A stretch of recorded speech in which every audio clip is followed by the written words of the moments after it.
Bonjour et bienvenue à tous dans cette nouvelle vidéo. Aujourd'hui, je confectionne avec vous un article qui m'a été demandé plusieurs fois. Le patron PDF est disponible en téléchargement et vous trouverez le lien en description. On commence par imprimer le patron PDF, donc nous avons 9 pages. Avant de lancer l'impression, désactivez toutes les tailles dont vous n'avez pas besoin, donc laissez que la taille que vous voulez utiliser active. Donc ici, alors sur la page 5, il y a les carrés d'échelle. Vous pouvez imprimer tout d'abord la page 5 pour vérifier que vous imprimez à la bonne échelle. Donc il faut paramétrer votre imprimante à l'échelle 100%. Ici, dans les guides détails, il n'y a que la taille 44 qui est active. Les autres couleurs ne sont pas là parce que je les ai désactivées. Maintenant, je vais commencer par l'assemblage de mon patron. Donc je pose ma première page. Pour la deuxième page, je vais la couper par-dessus seulement. Et j'aligne l'écran d'assemblage, ici. Pour la troisième page, la même chose. Je coupe la marge juste en haut. Et j'ajuste l'écran. Je vais fixer au niveau de mes crans au fur et à mesure. À partir de la deuxième colonne, donc à partir de la page 4 sur ce patron, je coupe les marges en haut et à gauche. J'aligne l'écran et ici vous voyez que les lignes du patron s'alignent automatiquement. Ici, pardon, pour la quatrième page, donc la première page de la deuxième colonne, il suffit juste que je coupe à gauche. Et à partir de la deuxième ligne de la deuxième colonne, je coupe en haut et à gauche. J'aligne l'écran. Et je fixe au niveau du coin aussi.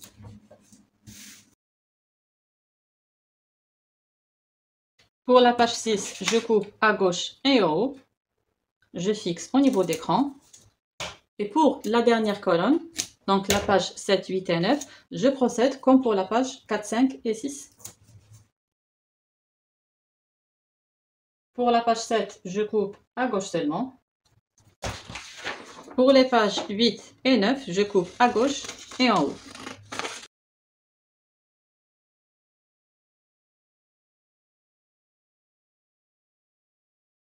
Quand je termine l'assemblage, je mets du ruban adhésif à l'intérieur de ma pièce uniquement. Ici, par exemple, pour les pages 7, 8, 9, donc j'ai assemblé jusqu'à la dernière ligne. Voilà mon patron assemblé. Je vais maintenant couper et on passe au tissu. Ici, je vous explique les éléments de mon patron. Donc, j'ai de ce côté le pli tissu. Donc, ce côté, je vais le mettre sur le pli tissu. J'ai le droit fil qui est dans ce sens, parallèle au pli tissu. Ici, j'ai le cran du milieu dos, le cran du côté et mes crans de croisure. Le cran qui est en forme de T, c'est le cran du milieu de la croisure. Donc, c'est l'axe de mes boutons et mes boutonnières. En bas, j'ai la même chose, le cran des côtés et l'écran de croisure. Je ramène maintenant mon tissu que je vais plier sur deux et sur lequel je vais poser mon patron, épinglé et coupé bien sûr. Pour l'exemple, moi je vais utiliser du coton.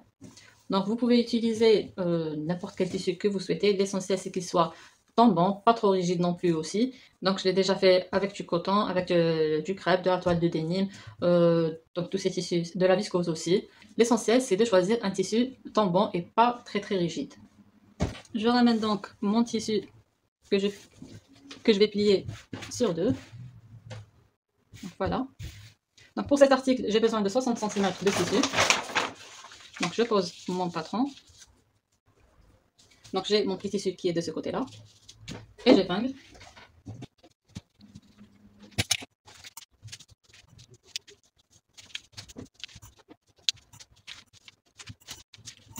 Je coupe maintenant ma pièce.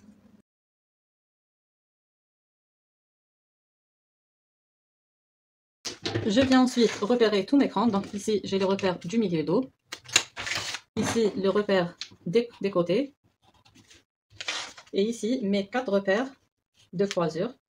Donc le milieu, je vais mettre un triangle pour le reconnaître des autres. je fais la même chose en bas. Donc j'ai le cran du côté et les crans de croisure. Donc ici, j'enlève mon patron, c'est bon. Donc je commence par ouvrir ma pièce pour la poser endroit face à moi. Donc ici, mon tissu n'a pas de sens, mais il faut mettre le tissu endroit face à vous, comme ça. Puis, je vais vers les côtés et je vais les plier endroit contre endroit en me servant d'écran des côtés. Donc, ici et là.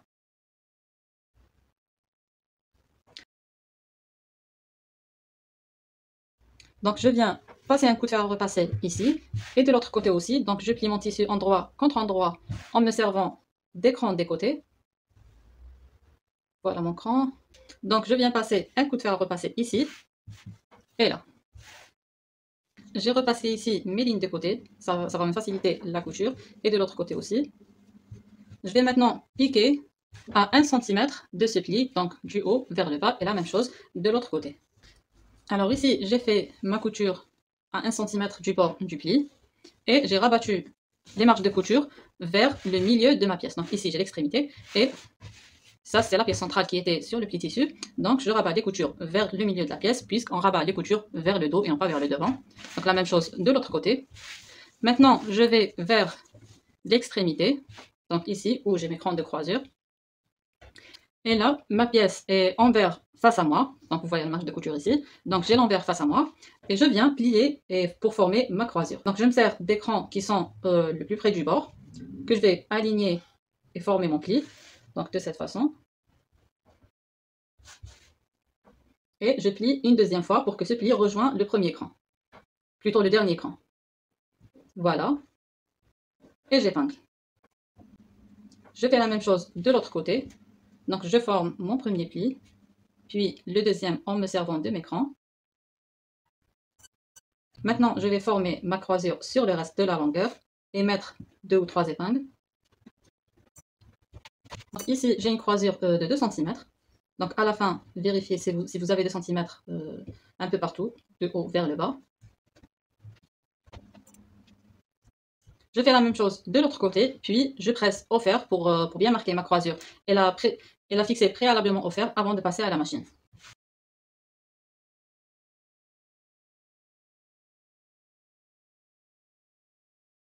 Je presse et je reviens. En passant à la machine, moi je vais piquer sur l'envers et non pas sur l'endroit, comme ça je m'assure que je pique à l'intérieur de la croisure. Donc voilà, j'ai cousu mes croisures. Et de l'extérieur. Donc je l'ai fait des deux côtés. J'ai repassé. Maintenant, je vais coudre le bas du vêtement. Donc je vais faire mon ourlet. Donc pour faire l'ourlet du bas du vêtement, je vais commencer par faire un premier rempli de 5 mm, puis faire un deuxième de 5 mm. Comme ça, j'aurai consommé les 1 cm que j'ai laissé pour la couture. Je vous déconseille de faire un ourlet directement, donc de plier directement 2 fois le bord et piquer directement. Pourquoi? Parce que j'ai ici au niveau des lignes de côté, j'ai cette courbure, donc à un moment donné, l'ourlet va se déformer. Donc pour cela, il est recommandé de faire un premier pli à 5 mm, donc comme ça vous allez suivre facilement cette forme. Puis on plie une deuxième fois et on pique, comme ça on va éviter la déformation à ce niveau. Donc ici j'ai fait mon premier pli et je vais commencer à piquer. Là, au niveau de l'extrémité de la croisure, on fait un petit pli triangulaire comme ça. Et je plie. Et je commence à piquer.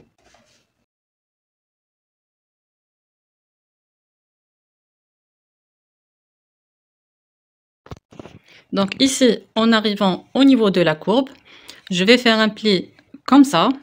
Donc vous voyez que j'ai plus que la valeur voulue. Donc je fais un pli comme ça. Puis avec mon doigt, je vais pousser de cette façon et maintenir avec les doigts et avancer.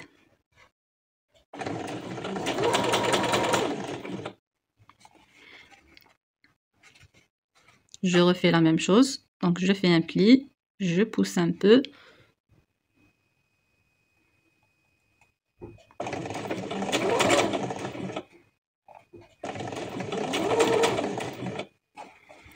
Je refais la même chose et j'avance au fur et à mesure.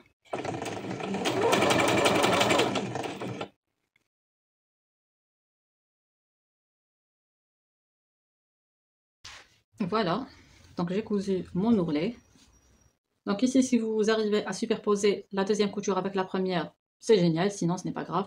Mais l'essentiel, voilà le résultat. Donc je n'ai pas les bords qui dépassent.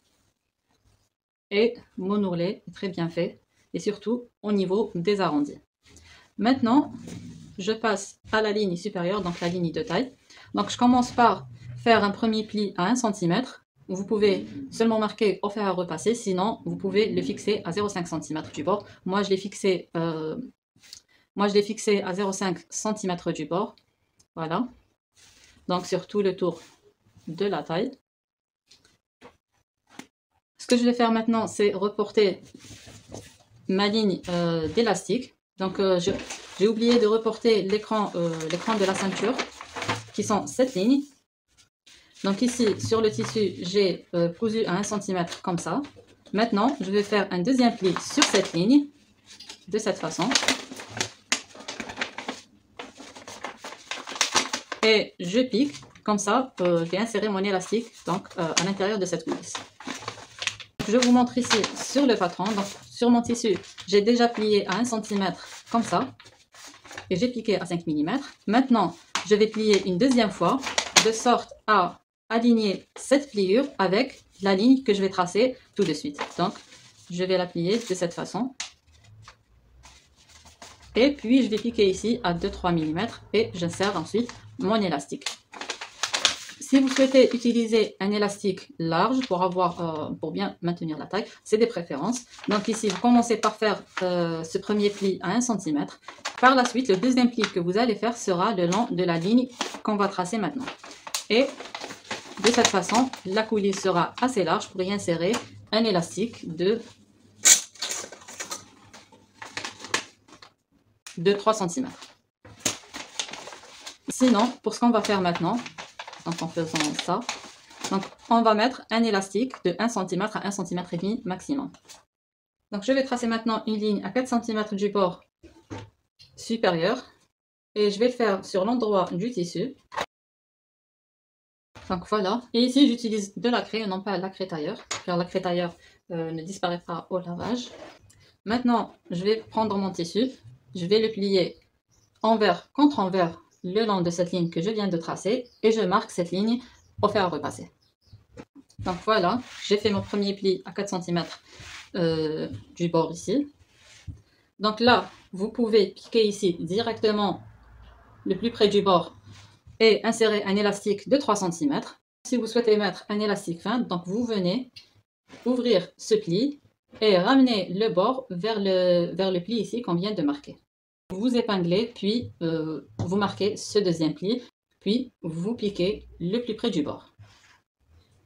Donc ici, moi, j'ai que de l'élastique 1 cm qui est disponible chez moi maintenant. Donc, je vais opter pour la deuxième option. Donc, je vais ouvrir mon pli. Je plie ces 4 cm sur 2 comme ça. Et j'épingle. Donc voilà. Donc, je vais d'abord presser ce pli pour me faciliter le passage à la machine. Puis, je vais piquer le plus près du bord. Et comme tout à l'heure, je vais poser ma pièce envers face à moi. Comme ça, je vais m'assurer que je pique à l'intérieur de cette épaisseur de ceinture. Donc voilà, ici, j'ai piqué le plus près du bord. J'espère que c'est bien visible. Donc, jusqu'à l'autre extrémité. Maintenant, je repasse, surtout si vous n'avez pas repassé une première fois, donc il vaut mieux repasser. Et pour la craie, donc il suffit de frotter seulement, sinon après le repassage, ça va disparaître. Maintenant, je prends un élastique. Donc, pour la longueur de l'élastique, vous mesurez votre tour de taille et vous coupez 70 à 80% de votre tour de taille. Donc moi, pour 75 cm de tour de taille, j'ai pris un élastique de 50 cm.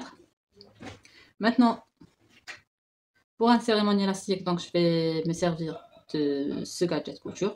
Donc il sert pour insérer des élastiques. Donc il existe en plusieurs tailles. Donc si vous le trouvez, c'est un bon outil en fait. Et depuis que je l'ai, c'est vraiment génial.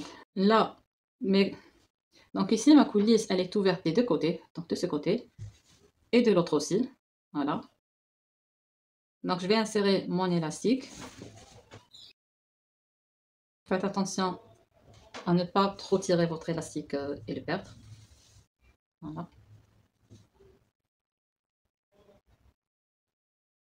Donc ici, j'ai tiré mon élastique de sorte à ce que le bord de l'élastique soit aligné avec la couture de la croisure ou la dépassant vers la croisure de quelques millimètres. Et j'épingle.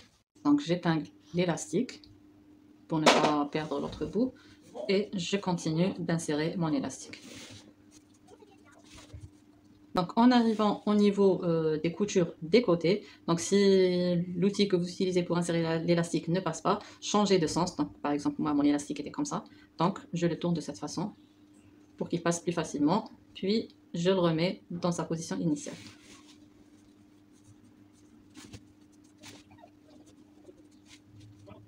Donc je prends une deuxième épingle et je laisse mon élastique rentrer un peu, donc j'enlève ça. Et la même chose, je l'arrête quelques millimètres ici, avant la couture de la croisure. Comme ça. Et j'épingle l'élastique. Donc voilà. Donc ma jupe commence à prendre forme. Ce que je vais faire maintenant, c'est que je vais piquer l'élastique avec la coulisse le long de la couture de la croisure des deux côtés pour fixer l'élastique. Ensuite, je viens placer mes boutons. Donc voilà, j'ai fixé mon élastique. Et là, je vous recommande de faire plusieurs allers-retours par-dessus l'élastique, comme ça, à force de porter votre vêtement, comme ça, l'élastique ne risque pas de se détacher. Maintenant, il reste une dernière étape, et là, elle est vraiment au choix. Donc, on commence par poser notre pièce envers face à nous. Donc, on plie le côté gauche, puis le côté droit. Donc, le côté droit doit être par-dessus le côté gauche, comme ça. Moi, je vais faire une fausse boutonnière, en fait. Ma jupe ne va pas s'ouvrir car je vais fixer les deux croisures ensemble avec les boutons. Si vous souhaitez faire des boutons et des boutonnières, bien sûr, vous pouvez le faire. Donc, les boutonnières doivent se faire du côté droit et les boutons du côté gauche. Vous pouvez utiliser aussi des boutons pression, mais attention, au niveau du bouton de la ceinture, il vaut mieux utiliser un vrai bouton, sinon fixer ici avec une couture. Donc, il faut poser les deux épaisseurs comme ça ensemble et faire une couture sous forme de carré pour fixer les deux croisures ensemble. Puis sur le reste, vous pouvez soit faire une fausse boutonnière comme moi. Donc moi, c'est ce que je vais faire en fait. Donc au niveau de la ceinture, je vais assembler les deux épaisseurs avec un carré en couture. Puis sur le reste, je vais piquer plusieurs boutons. Et on va voir le résultat tout de suite. Voilà, j'ai fixé au niveau de ma taille, donc avec un carré de couture. Ce que je vais faire maintenant, donc je vais poser ma pièce comme ça sur l'endroit, je vais superposer mes croisures, je vais aligner les lignes d'ourlet en bas de cette façon, donc pour ne pas avoir un défaut de finition à la fin. Donc je superpose mes deux croisures, j'aligne le bord de l'ourlet et j'épingle. Donc comme ça, si vous avez raté de quelques millimètres, vous allez pouvoir le rattraper en positionnant vos boutons au bon endroit. Donc c'est ce que je vais faire car j'ai constaté que j'ai un décalage d'environ 5 à 10 mm. Pour la dimension des boutons, il faut choisir des boutons de maximum 1 cm, donc des petits boutons. Sinon des boutons de cette forme, donc ici j'ai des boutons rectangulaires comme ça, que je vais mettre dans le sens de la longueur. La position des boutons reste au choix. Donc ici, moi je vais remonter de 12 cm à partir de la ligne d'ourlet et faire mon premier repère. Comme ça, et j'épingle. Donc ici, j'épingle les deux épaisseurs seulement, je ne prends pas le dos, faites attention. Quand vous allez épingler vos positions des boutons, voilà. Puis, je vais faire un espacement de 10 cm. Donc, j'épingle à droite et à gauche des positions des boutons. Comme ça, le tissu ne va pas bouger.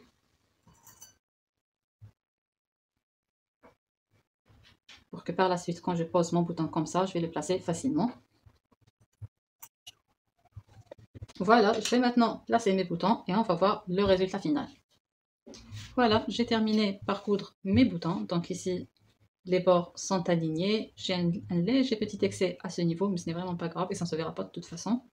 Mais sinon, pour éviter d'avoir ce genre de défaut, il faut bien s'appliquer lors de la couture de l'ourlet et aussi de respecter les dimensions au niveau de la ceinture. Ici, moi, je sais que j'ai un peu triché au niveau de l'ourlet. Donc je sais d'où vient cette petite erreur, mais bon, ce n'est pas grave. Donc voilà, donc vous pouvez utiliser ce patron donc, pour faire des extensions de pull comme celui-là. Sinon, vous pouvez même l'utiliser pour faire des jupes en ajustant la longueur à la longueur que vous souhaitez. Donc il suffit juste de mesurer la longueur à partir de la taille jusqu'au niveau souhaité. Il faut juste ne pas oublier de reporter l'écran de la croisure et ça fera une très jolie jupe d'été, une jupe légère donc, avec un tissu assez fluide et tout. Ça sera très joli aussi. Mais sinon, c'est terminé pour le tutoriel d'aujourd'hui et on se retrouve dans une nouvelle vidéo.